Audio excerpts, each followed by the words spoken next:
ಬಿಜಾಪುರ ಜಿಲ್ಲೆಗೆ ನಮ್ಮ ಪ್ರತಿಯೊಂದು ಹಳ್ಳಿಗೆ ಶಾಶ್ವತವಾಗಿ ಕುಡಿಯುವ ನೀರಿನ ವ್ಯವಸ್ಥೆ ಆಗಬೇಕು. ಈ ಒಂದು ಹೋರಾಟಕ್ಕೆ ಏನು ನೀವು ಜಾಗೃತ ಆಗಿದ್ದೀರಿ, ನಿಮ್ಮ ಜಾಗೃತಿ ಆಗಿರೋದ್ರಿಂದ ನಾವೆಲ್ಲೂ ಮತ್ತೆ ಪ್ರೋತ್ಸಾಹವನ್ನು ಕೊಟ್ಟಿದ್ದೀರಿ. ನಾವೆಲ್ಲರೂ ಮತ್ತೆ ನಿಮ್ಮ ಪರವಾಗಿ ಹೋರಾಟ ಮಾಡಕ್ಕೆ ಸಿದ್ಧರಾಗಿದ್ದೇವೆ. ಬಿಜಾಪುರ ಜಿಲ್ಲೆಯ ರೈತರು ತಾವು ಸಾವಿರಾರು ಎಕರೆ ಜಮೀನನ್ನು ಕಳ್ಕೊಂಡಿದ್ದೀರಿ. ನಾನು ಇದೇ ತಾಲೂಕಿನವರು, ಬೇರೆಯವರು, ನಾನು ಕೂಡ ನಮ್ಮ ಮನೆಯಲ್ಲಿ ಕಳ್ಕೊಂಡಿದ್ದೀನಿ. ಇದೇ ಮತ್ತು ಮೂಲೆಯಲ್ಲಿ ನಾವು ಎಲ್ಲರೂ ಸೇರಿ ತ್ಯಾಗ ಮಾಡಿದ್ದೀವಿ. ಆದ್ರೆ ಬಿಜಾಪುರ ಜಿಲ್ಲೆಗೆ ಸಮಗ್ರ ನೀರಾವರಿನೂ ಆಗಿಲ್ಲ, ಸಮಗ್ರ ಕುಡಿಯುವ ನೀರಿನ ವ್ಯವಸ್ಥೆನೂ ಇಲ್ಲ. ಇದ್ರ ಬಗ್ಗೆ ನಾವು ಹೋರಾಟ ಮಾಡೋಣ. ಈ ಹೋರಾಟ ಅಂತಿಮ ಆಗುವವರೆಗೂ ಸರ್ಕಾರ ಆಯೋಗದಲ್ಲಿ ಹಣ ಮೀಸಲು ಇಡುವವರೆಗೂ ಈ ಒಂದು ಹೋರಾಟ ಮುಂದೆ ವರ್ಷೋಣ. ನಿಮ್ಮ ಆಶೀರ್ವಾದ ನಮ್ಮೆಲ್ಲರ ಮೇಲೆ ಇರಲಿ. ನನಗೆ ಇವತ್ತು ಮಾತಾಡಕ್ಕೆ ಅವಕಾಶ ಮಾಡಿಕೊಟ್ಟಂತ ಸಭೆ ಎಲ್ಲರಿಗೂ ತಮ್ಮನ್ನು ವಂದಿಸಿ ನನ್ನ ಎರಡು ಮಾತನ್ನು ಮುಗಿಸ್ತೇನೆ. ನಮಸ್ಕಾರ. ಕಾಂಗ್ರೆಸ್ ಪಾರ್ಟಿ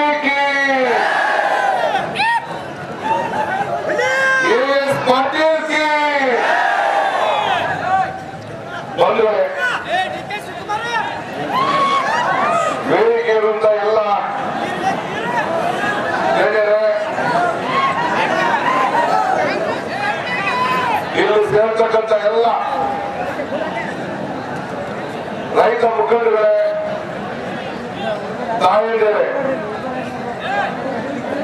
ನಾನು ಮಲ್ಲಿಕಾರ್ಜುನ್ ಖರ್ಗೆ ಸಾಹೇಬರು,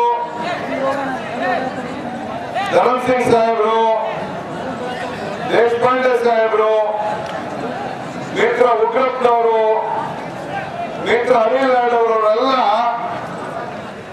ಇವತ್ತು ತಮ್ಮನ್ನೆಲ್ಲ ಭೇಟಿ ಮಾಡಬೇಕು. ಕಳೆದ 7 ದಿನದಿಂದ 87 ಕಿಲೋಮೀಟರ್ ತಾವೆಲ್ಲ ನಡೆದಿದ್ದೀರಿ. ತಮ್ಮ ದುಃಖ, ದುಮಾನ, ಸಂತೋಷ, ನೋವು, ತಮ್ಮ ಹೋರಾಟಕ್ಕೆ ಬೆಂಬಲ ಕೊಡಬೇಕು ಅಂತೇಳಿ ನಾವು 66 ಕಿಲೋಮೀಟರ್ ಇಂದ ನಮಗೆ ಶಕ್ತಿ ಕೊಡೋದಕ್ಕೋಸ್ಕರ ನಾವು ಬಂದಿದ್ದೇವೆ. ಇದನ್ನ ತಾವು ಗಮನದಲ್ಲಿಟ್ಕೊಂಡು ಈ ಸಭೆಯನ್ನ ಪೂರ್ಣ ಮಾಡ್ತೀನಿ ಅಂತ ಹೇಳಿ ನಾನಂತೂ ಭಾವಿಸ್ಕೊಂಡಿದ್ದೇನೆ. ಸ್ನೇಹಿತರೆ, ಬಹಳ ಪವಿತ್ರವಾದಂತಹ ಹೋರಾಟಕ್ಕೆ ತಾವೆಲ್ಲ ಕಾಲಿಟ್ಟಿದ್ದೀರಿ.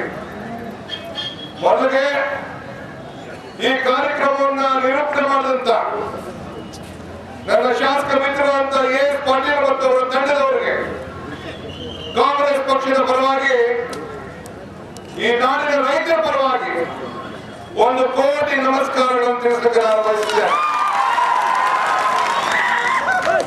ಅಭಿನಂದನೆ ಸಲ್ಲಿಸಲಿಕ್ಕೆ ನಾನು ಬಯಸುತ್ತೇನೆ. ನಾನು ಕೂಡ 6 ಬಾರಿ ವಿಧಾನಸಭೆಗೆ ಸ್ಪರ್ಧಿಸಿದ್ದೇನೆ. 5 ಬಾರಿ ಚುನಾವಣೆಯಲ್ಲಿ ಗೆದ್ದಿದ್ದೇನೆ. ಆದರೆ ಇಂಥ ಒಂದು ಹೋರಾಟಕ್ಕೆ ಶಾಸಕರ ವಸ್ತ್ರದಲ್ಲೇ ಪ್ರಾರಂಭದಲ್ಲೇ ತಮ್ಮ ಋಣವನ್ನ, ರೈತರ ಋಣವನ್ನ ತೀರಿಸಬೇಕು ಅಂತೇಳಿ ಒಬ್ಬ ಶಾಸಕ, ಯುವ ಶಾಸಕ ನಿಮ್ಮೆಲ್ಲರ ಸಹಕಾರದಿಂದ ಈ ಹೋರಾಟಕ್ಕೆ ಕಾಲಿಟ್ಟಿದ್ದಾರಲ್ಲ, ಇದು ಒಂದು ಪವಿತ್ರವಾದಂತ ಕೆಲಸ, ಬಹಳ ಪುಣ್ಯವಾದಂತ ಕೆಲಸ. ನೀವು ಇಂಥ ಶಾಸಕರನ್ನ ಪಡೆದಕ್ಕೆ ಬಹಳ ಪುಣ್ಯವಂತರು ಅಂತೇಳಿ ಈ ಸಂದರ್ಭದಲ್ಲಿ ಹೇಳಿಕೆ ನಾನು ಬಯಸ್ತೇನೆ. ಇವತ್ತು ನಾವು ಹೋರಾಟದ ಹಂಚಿನಲ್ಲಿದ್ದೇವೆ. ಕಾಂಗ್ರೆಸ್ ಪಕ್ಷಕ್ಕೆ ಉಳಿದಿರೋದು ಯಾವಾಗಲೂ ಹೋರಾಟ. ಈ ದೇಶಕ್ಕೋಸ್ಕರ, ಸ್ವಾತಂತ್ರ್ಯಕ್ಕೋಸ್ಕರ RSS ಆಗಲಿ, ಬಿಜೆಪಿ ಆಗಲಿ ಹೋರಾಟ ಮಾಡಕ್ಕಾಗಲಿಲ್ಲ. ಈ ದೇಶದ ಸ್ವಾತಂತ್ರ್ಯಕ್ಕೆ ಆಗಲಿಂದ ಕೂಡ 1947 ಕೂಡ ಕೆಂಪಕೋಟೆ ಮೇಲೆ ಬಾವುಟವನ್ನು ಹಾರಿಸುವವರು ಕೂಡ ನಿಮ್ಮ ತಂದೆ ತಾಯಿಯರು, ಹಿರಿಯರು ಈ ದೇಶದ ಸ್ವಾತಂತ್ರ್ಯಕ್ಕೋಸ್ಕರ ಹೋರಾಟವನ್ನು ಮಾಡಿ ಪ್ರಜಾಪ್ರಭುತ್ವವನ್ನು ತಂದುಕೊಟ್ರು.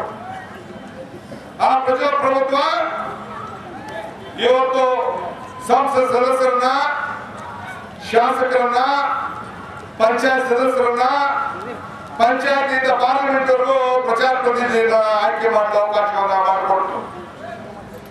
ಇವತ್ತು ನೀವೆಲ್ಲ ರೈತರಿಗೋಸ್ಕರ ಹೋರಾಟ ಮಾಡ್ತಾ ಇದ್ದೀರಿ. ಲಾಲ್ ಬಹದ್ದೂರ್ ಶಾಸ್ತ್ರಿಯವರು ನಿಮ್ಮ ಅಣೆಕಟ್ಟಿಗೆ ಬುನಾದಿ ಹಾಕಿದ್ರು, ಅಡಿಪಾಯ ಹಾಕಿದ್ರು. ಕಾಂಗ್ರೆಸ್ ಪಕ್ಷದ ಪ್ರಧಾನಮಂತ್ರಿಯಾಗಿ ಹೋದ್ರು. ಅವರ ಮಾತು ಹೇಳಿದ್ರು, ಜೈ ಜವಾನ್ ಜೈ ಕಿಸಾನ್ ಅಂತ. ಈ ದೇಶಕ್ಕೆ ಕಾಯುವ ಒಬ್ಬ ಸೈನಿಕ, ಈ ದೇಶಕ್ಕೆ ಅನ್ನದಾತ ಒಬ್ಬ ರೈತ. ಈ ರೈತರನ್ನ ಕಾಪಾಡಬೇಕಾದ್ದು ನಮ್ಮ ನಿಮ್ಮೆಲ್ಲರ ಕರ್ತವ್ಯ. ಇವತ್ತು ನಾವು ಪ್ರಜಾಪ್ರಭುತ್ವದ ವ್ಯವಸ್ಥೆಯಲ್ಲಿ ನಾವಿದ್ದೇವೆ. ಒಂದ್ ಕಡೆ ಕಾರ್ಯಾಂಗ, ಒಂದ್ ಕಡೆ ಶಾಸಕಾಂಗ, ಒಂದ್ ಕಡೆ ನ್ಯಾಯಾಂಗ, ಇನ್ನೊಂದು ಪತ್ರಿಕಾರಂಗ. ಈ 4 ಆಧಾರ ಸ್ತಂಭಗಳು ಪ್ರಜಾಪ್ರಭುತ್ವಕ್ಕೆ.